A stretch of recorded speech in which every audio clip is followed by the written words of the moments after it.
Look at that. It's halftime. We've been on this countdown now for 40 days, with 40 more to go. Honestly, I did not think it would last this long. How are you doing? Good? No? That was a rough first half. Trade networks, tapestries, Manchu invasions, HSBC. That's some really scary stuff. So today I thought we'd change things up. Today, we get motivated.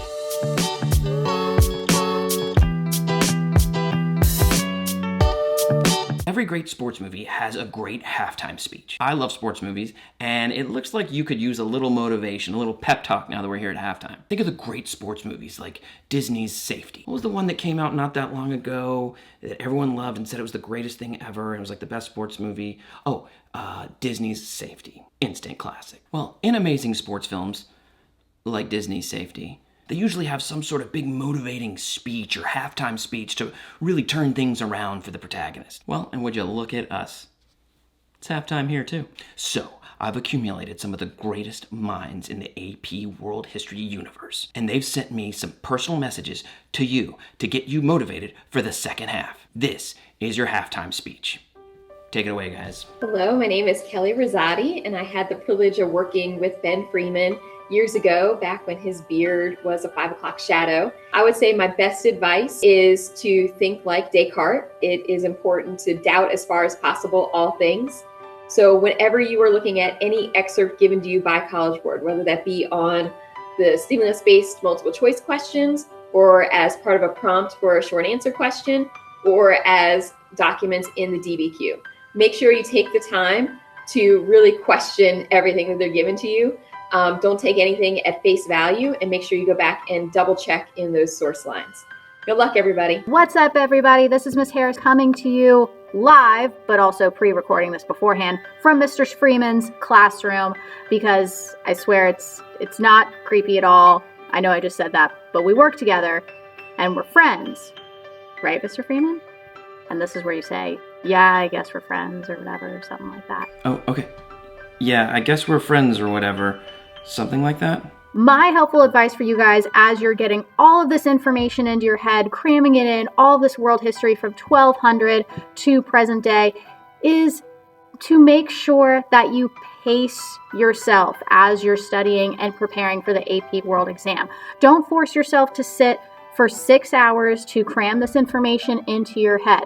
Pace yourself, break it down, have a couple hours for studying, and take some time off. Go for a walk. Be on your phone, whatever. But don't be on your phone and like scrolling through TikTok for 3 hours, okay? Just make sure you pace yourself, because you got this. You will do amazing on the AP exam. Hi, I'm Branek, and I teach at Vernon Hills High School in Illinois. My name may be familiar to you if you use the Heimler History Review packet, which I helped to create. I'm going to say to you what I say to my own students. However you score on this exam, it doesn't really matter. You don't have to report it to colleges unless you want to, and the only people who know how you did are you and your teacher. And you're still amazing and awesome, even if this one test on this one day doesn't go your way. So take a deep breath and keep being awesome. Hello, young scholars across the nation. This is Mr. Kimmins checking in from sunny Southern California. For the AP test, you guys got this. Teachers have told you everything you need to do. And I know the stress comes in. Just when the stress gets up there, just kind of take a few deep, slow, relaxing breaths. Slow inhale and a slow exhale. Do a couple of that. Let the stress go. Other than that, you guys have done the work. Don't let the stress get to you. You guys got this. Hi, everybody. I'm Michelle Farrier, and I am a colleague of the Ben Freeman of FREEMAN-PEDIA. And I was asked to give you guys a little bit of advice for the upcoming AP exam. All right, so one, right before the exam, I'm talking that 5 minutes before the exam, put on a song that is just going to pump you up. It's just going to be like, yes, I can do this. It will just put you in that mood to ready to just tackle that monster. Number two, during the exam, if you find that you are becoming very panicked or freaked out, stop, take a few deep breaths. We'll be all right, and it will help calm you down. All right, good luck, everybody. Hey, Websters. I'm so excited to be here with Mr. Freeman and the rest of the Webster rock stars.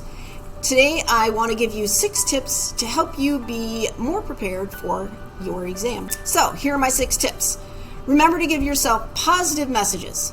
Post-it notes on your bathroom mirror are a great way to have a quote that inspires you or a positive message to remind you to keep going. Tip number 2, be your own cheerleader. If you believe that you will be successful, you are halfway there. Tip number 3. So you need to know your strengths and weaknesses. What's my strength? What's my weakness? Within the units, within the content, within our writing. And so if you have several strengths, you can ignore those for the next several weeks and focus on bringing those weaknesses into the strengths category. Tip number 4, which is create a plan. Every single day, have something specific on which you are going to work, not what your teachers are going to do in their classes, but that you independently are going to work on to bring those weaknesses into the strengths category. Tip number 5, create a study group and create a plan for that. This week, we're going to focus on Unit 2 and 3. And tip number 6, believe, commit, do. You've got this, Websters. We believe in you. Anything with my teeth, gotta look good, gotta look good. My background, all right, everything looks okay. You guys have got this. You've studied, you have written, you have watched Freeman and Heimler, and now Jolly. What else could possibly be better? But I do have 3 pieces of advice that you may find useful that I would tell my own children, because I'm a mom, and it's mom advice. The first one is take a deep breath. It's only a test. This does not define you. You rock no matter what. Secondly, eat breakfast. It will power up your brain, and nobody wants to hear a grumbly tummy, even if it is a virtual situation. Your mom doesn't want to hear that. Thirdly, pace yourself. While you're studying, don't watch all of the Heimler videos and all of the Freeman videos the night before the test. Start now. I mean, we have plenty of time. We have 40 days. Start preparing now, and you'll pace yourself through the test. The moral of the story, you guys have got this. You're going to rock this thing. You are going to do a fantastic job. May the odds be ever in your favor. Peace. Hey everyone, time is ticking down to the AP World Test, and I'm sure that you feel that. But here's the deal. If you're feeling a little hopeless, a little bit like I did at the end of Infinity War when you didn't realize that it was going to be a cliffhanger and you had to wait an entire year to get kind of the ending of the story, we have got you. Wait a minute. Are we kind of like the Avengers of AP World Teachers? Because that is pretty awesome. You can do this, even if you feel like all is lost and it's hopeless and you've not even started to review. And we're at the halftime show. Don't worry. Great teams come back at halftime all the time, and this is your chance.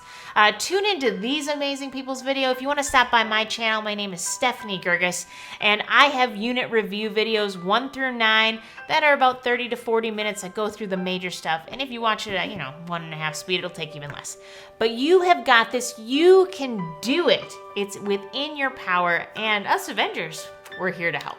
Hey, it's Emily from Anti-Social Studies. I'm here to tell you 2 important things about the test. Number 1, this test works in your favor. There's no part of the test where they can take points away. They can only give you points. So put it on the page and try your best. Let's say you write an amazing LEQ, but then in the last paragraph, you accidentally mix up chinampas and champa rice. It literally happens all the time. That's okay. If you have made all the points already and you've written an amazing LEQ, they can't take the points away for making some dumb mistake. And number 2, and I cannot emphasize this enough, this test does not matter that much. It's not that big of a deal. This should be the icing on the cake of what was hopefully a good year where you learned a lot about the history of the world, which is really cool. And if you get college credit, then that's awesome. That's great. And if you don't, then literally no one has to know how you do on the test except you and your teacher. No one else has to know, right? So do your best. We're all here for you. You're gonna be fine. Put in the work over the next few weeks and then over the few hours of the test. And then when the test is over, move on with your life, and then you can just bask in the glory of knowing that at one point in your life you knew the history of the world.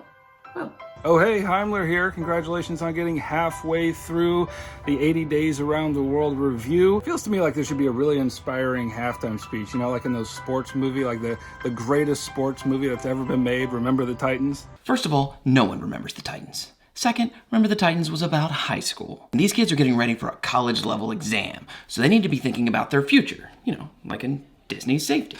Wait a minute, I see what you did there. The hero in Remember the Titans was the tall quarterback with the long blonde hair who led his team to victory.